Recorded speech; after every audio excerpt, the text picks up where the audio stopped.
Que a boa mão de Deus esteja com você. Sou o professor Rogério de Souza e esse aqui é o seu curso de especialização em teísmo, o estudo sobre Deus. Nós não estudamos Deus, nós estudamos sobre Deus. O livro que está sendo utilizado é esse daqui, Deus é Pai, Iniciação à Teologia de Fronteira. E agora nós vamos falar sobre o segundo capítulo do livro, a incomunicabilidade de Deus. Preste atenção. Deus pode ser conhecido? Pode. Não em sua completude, não em sua imensurabilidade, mas sim à medida em que ele se revela. E Deus se revela a nós pelas Escrituras, pela Bíblia. A Bíblia, estritamente falando, o Novo Testamento. Embora que a gente tenha que fazer a leitura da Bíblia inteira, Antigo e Novo Testamento. Agora vamos lá. A Bíblia está escrita em língua de homens. O Antigo Testamento está escrito em hebraico. O Novo Testamento está escrito em grego. E a língua dos homens, ou a língua escrita, ela é um fenômeno recente.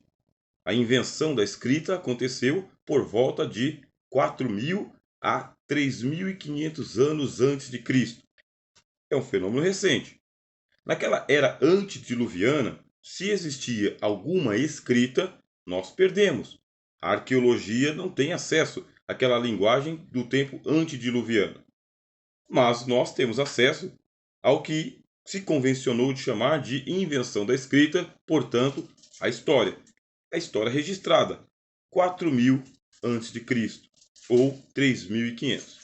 A invenção da escrita, ela se deu entre os sumérios, os acadianos, quer dizer, os povos do Oriente. Depois houve um aperfeiçoamento pelos fenícios e depois esse mesmo alfabeto ele ganhou uma conotação mais fonética. As letras deixaram de ser ideogramas. O que é um ideograma? Ideograma são linhas, tá bem? Que são idealizadas, ó, ideia, tá? São linhas, gramas, tá? Ó, grama é linha, tá? Ideo é da ideia. Então os ideogramas são desenhos em forma de linha. A China, a Índia, muitos países asiáticos até hoje usam ideogramas. Esses ideogramas, eles foram estilizados para se transformarem em letras. Pode perceber que as letras são muito mais simplificadas do que um ideograma. A letra A, bem mais. A letra D, bem mais. A letra C, muito mais. A letra E, bem mais. São só 3 pauzinhos, 2 pauzinhos. A letra A para baixo, a letra V para cima, o W. Quer dizer, as letras elas são fonemas.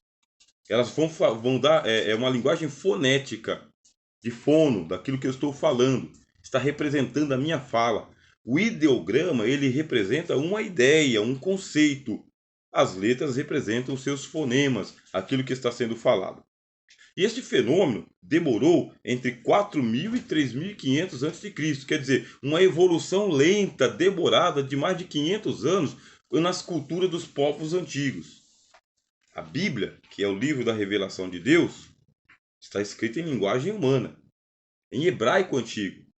Este hebraico antigo é uma evolução da língua dos sumérios e dos acadianos, da língua dos povos antigos que viviam ali na Mesopotâmia. Você lembra? Deve saber.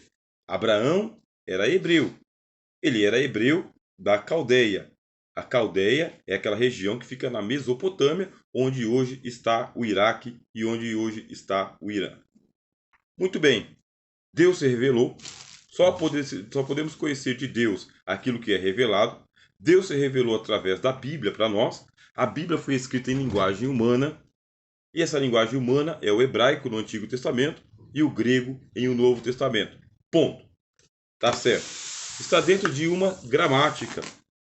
Existem ali os recursos da gramática. O tempo verbal, os substantivos, os adjetivos.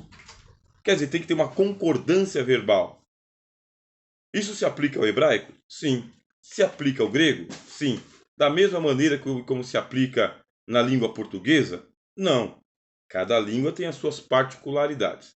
E é por isso que eu vou recomendar a você daqui para frente, pensar em fazer um curso voltado para o domínio das línguas bíblicas, o grego, o hebraico, mas começa pensando em um curso de língua portuguesa que também vou oferecer para vocês através do Instituto Cristão de Educação Formal. Sim, nós teremos aqui o curso de línguas e nós vamos principiar pelo conhecimento da gramática da língua portuguesa.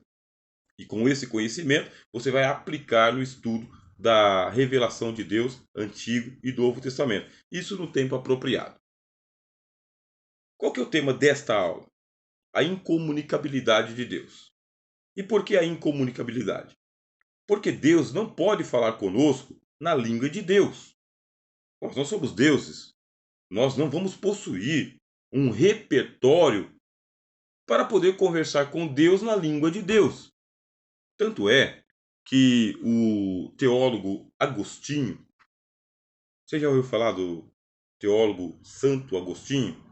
Ele é chamado Santo Agostinho pela tradição católica. Por nós, de tradição protestante, nós o chamamos de Agostinho de Hipona. Esse teólogo, ele fala sobre o silêncio de Deus. Como assim? De acordo com Agostinho, nós não deveríamos falar de Deus. Como assim não deveríamos falar de Deus? É porque nós não possuímos repertório suficiente para falar sobre o transcendente. Transcendência é um atributo de Deus. O que significa? Que Deus está fora do universo, fora do mundo. Deus é inalcançável por causa da sua transcendência. Ele criou o mundo. E de acordo com o livro de Jó e também com o livro de Isaías, se Deus pegar a totalidade do mundo e colocar na palma da sua mão, não enche uma concha. Não dá uma concha. Portanto, existe esse atributo de Deus que a teologia chama de transcendência. Está muito fora. Houve um teólogo chamado Karl Barth. Em ocasião oportuna, você vai poder estudar conosco aqui sobre a teologia de Karl Barth. E o Karl Barth, ele chegou à conclusão de que Deus ele é o absolutamente outro. Como assim o absolutamente outro? É porque houve um outro teólogo chamado Søren Kierkegaard. Karl Barth lia Søren Kierkegaard. E o Søren Kierkegaard, ele falava sobre Deus ser um abismo insondável. E daí veio a ideia de Karl Barth de falar de que Deus ele é o absolutamente outro. Tudo que você pensar ainda não alcança a orla do vestido de Deus. Ainda não alcança quem Deus é de fato. Nós estamos aqui limitados pela linguagem. E essa limitação da linguagem nos coloca em desespero. Veja só, desde 1994, produzindo teologia, lendo, escrevendo, pregando, ensinando. Quando chegou na hora de colocar no papel, 100 páginas. Aí você fala, mas só isso, professor? Isso para nós fazermos iniciação à teologia. O apóstolo João, ele usa uma figura de linguagem chamada de hipérbole. Isso também vai estar no nosso curso de língua portuguesa. O que vem a ser a hipérbole? É uma figura de linguagem que denota exagero. E qual que é a hipérbole que ele usou? Escreveu o seu evangelho, de 21 capítulos, menor do que o livro do professor Rogério. Menor. Quer dizer, eu escrevi mais do que João. E eu escrevi muito menos do que João. Por quê? O João ele chega no final do livro dele e ele diz: estas coisas foram escritas para que creais que Jesus é o Filho de Deus e crendo tenhais a vida eterna. Agora, eu cuido que se fôssemos para nós escrever sobre Jesus, o mundo inteiro não conteria a quantidade de livros para se escrever sobre ele. Isso chama-se transcendência.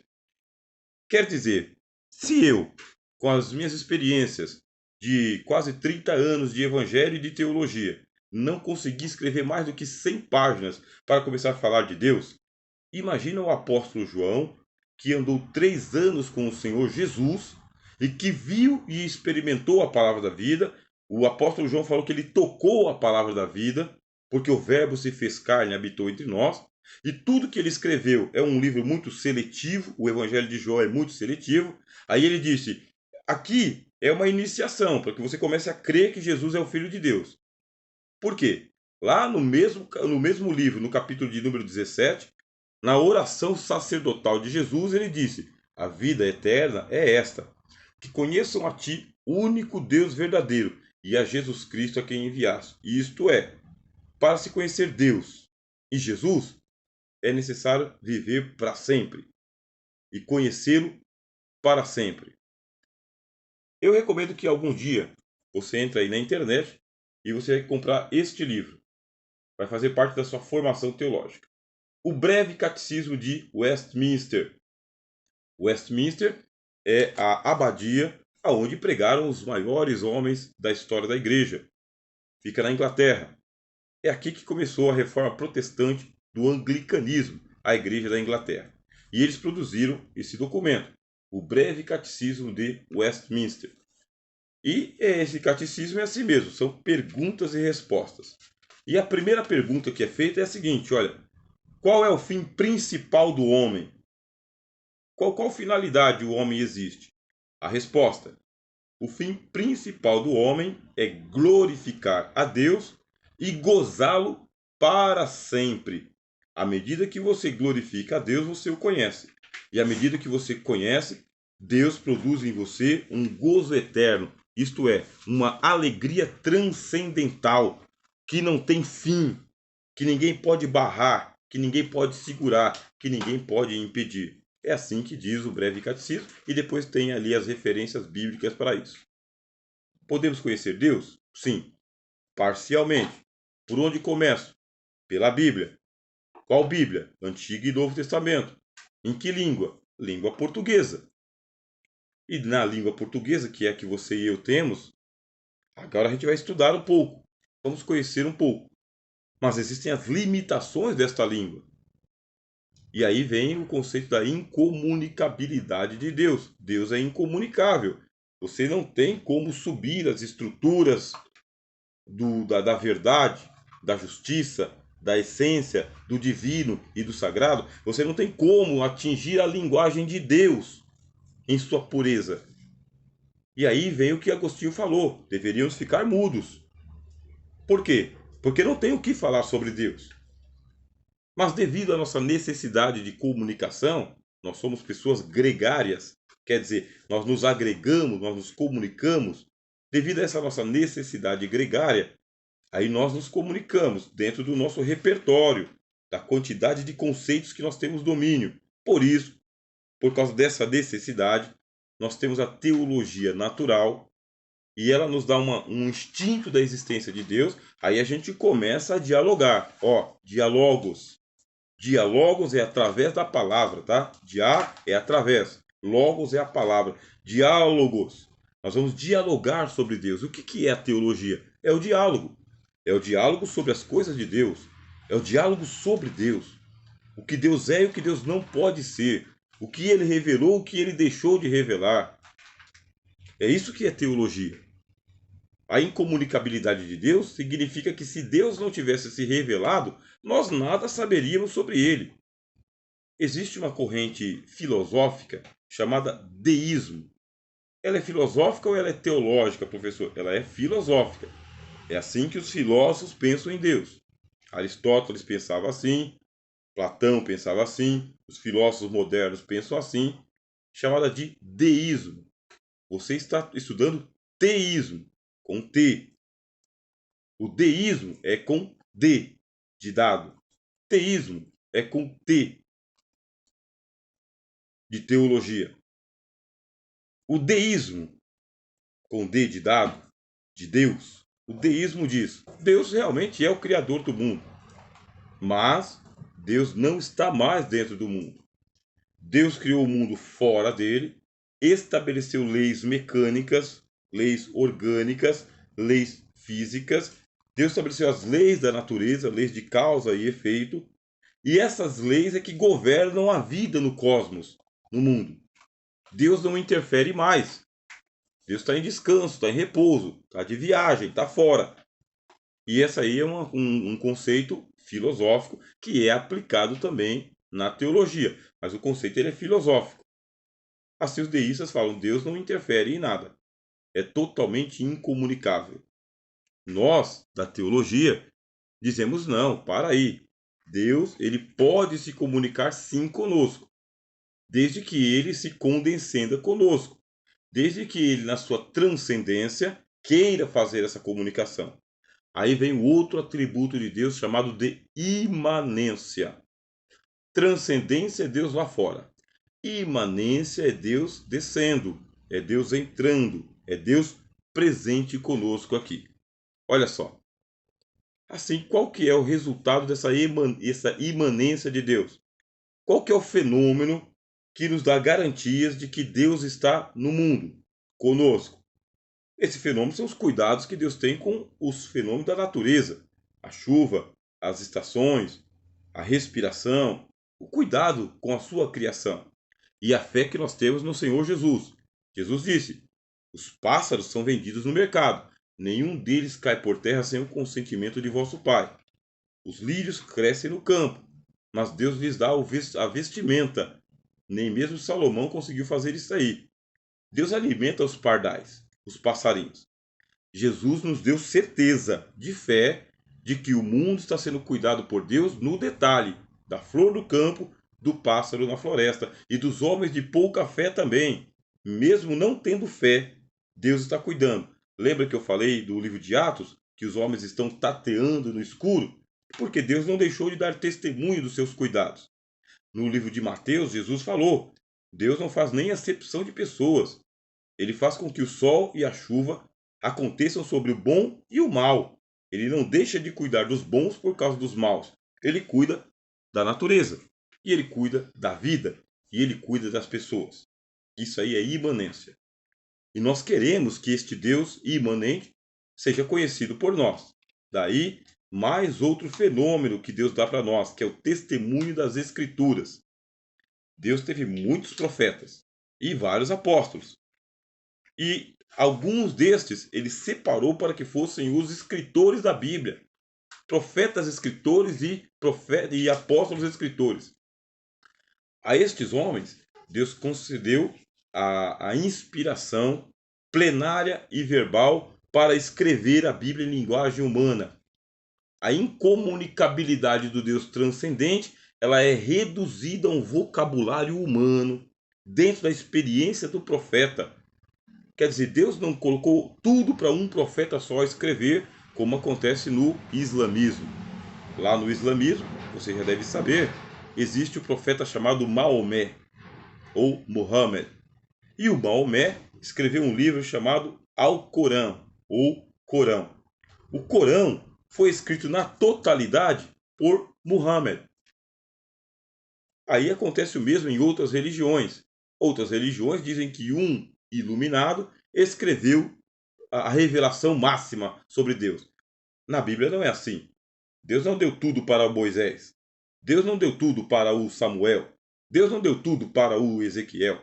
Deus deu uma porçãozinha da revelação, um pouquinho para cada profeta, ao longo de toda a história da Bíblia, desde os dias de Moisés até os dias do apóstolo Paulo e do apóstolo João. Distribuiu a revelação dele ao longo dos séculos, no lombo dos homens, na pena desses escritores, em língua humana. Agora Deus se comunica conosco. Primeiro, pelas Escrituras, pela Bíblia. Segundo, pelo seu Espírito Santo.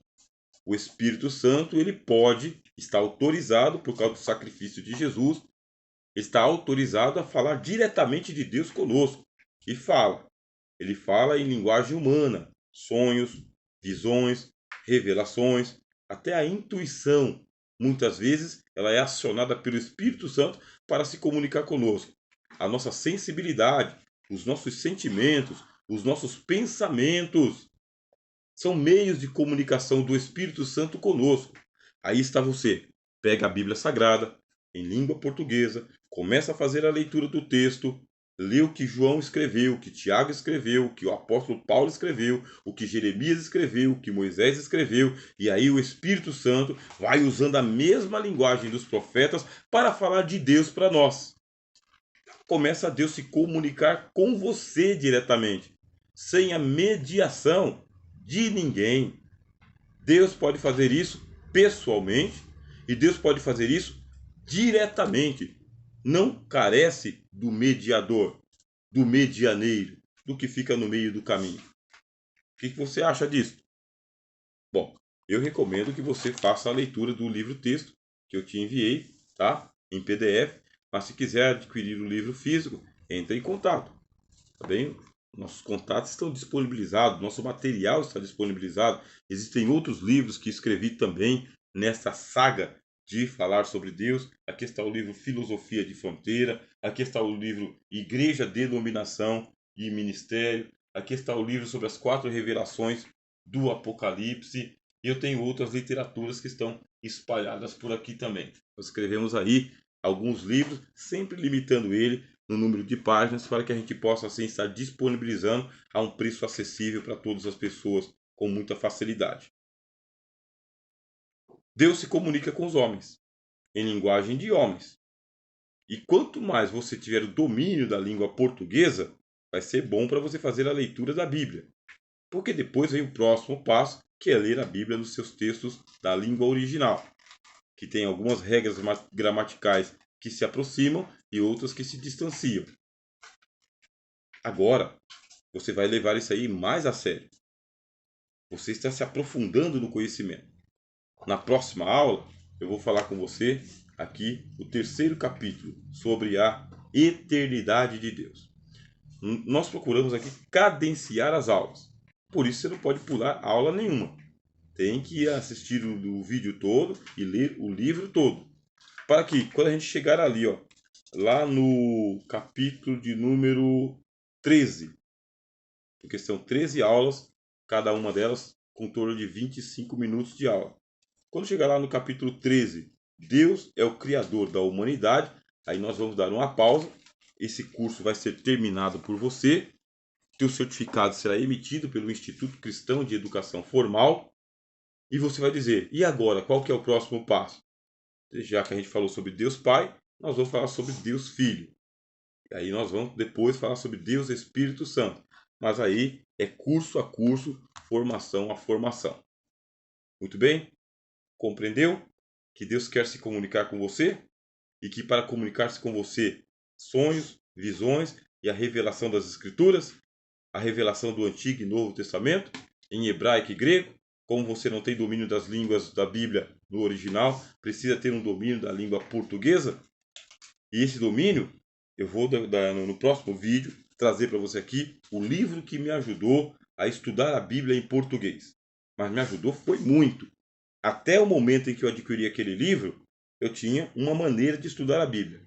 Depois que eu adquiri aquele livro e comecei a aplicar a metodologia dos autores, mesmo em língua portuguesa, a Bíblia se tornou um livro de comunicação das coisas de Deus. Até hoje, quando vou fazer aqui uma pregação, entregar um sermão, eu estudo o texto em português. Vou nos originais somente para alguns conceitos mais difíceis, mas na totalidade você pode confiar na Bíblia de tradução em português. Isto por quê? Porque os cientistas da religião e todos os linguistas envolvidos na tradução da Bíblia, eles estão de olho nos melhores textos para produzir as melhores traduções. Assim, você pode confiar que as Bíblias traduzidas em português, elas são muito próximas do texto original. Sou o professor Rogério de Souza. Nós estamos aqui no seu curso de teísmo, juntamente com o Instituto Cristão de Educação Formal.